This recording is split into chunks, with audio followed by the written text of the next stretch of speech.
And my request is simple, that any discussion about regulation should not be exclusive of the very people that are building this particular industry. And I think that there should be more people that are involved and or in this particular discussion who are part of the industry. I also want to recognize that this industry, we have to recognize this industry for what it is today. And that it's one of the very few sectors in the country today outside of the informal sector, as well as the taxi industry, that is truly Black owned in a very real way, right? So yet the biggest platforms in this space would struggle to afford a plane ticket to be at this table today.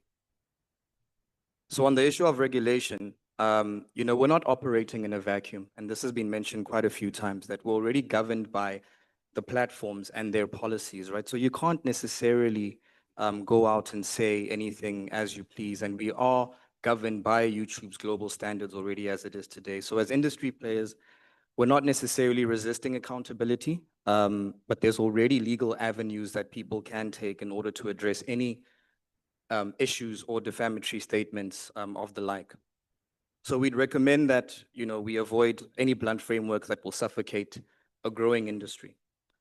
The real opportunity for me is bigger than the issue of control, right? So it's the issue of growth. This room, should be asking how we can essentially scale this industry tenfold, rather than focus on how do we stifle it by regulating it. And how do we help creators monetize better is the question that I have for you.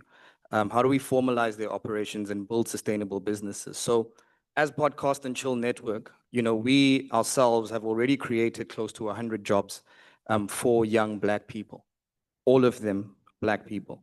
And that is the real story in this space. So the question I have in this room is not necessarily how do we contain podcasts, but the question that I have is how do we grow it in a sustainable and scalable way? Thank you, Chair.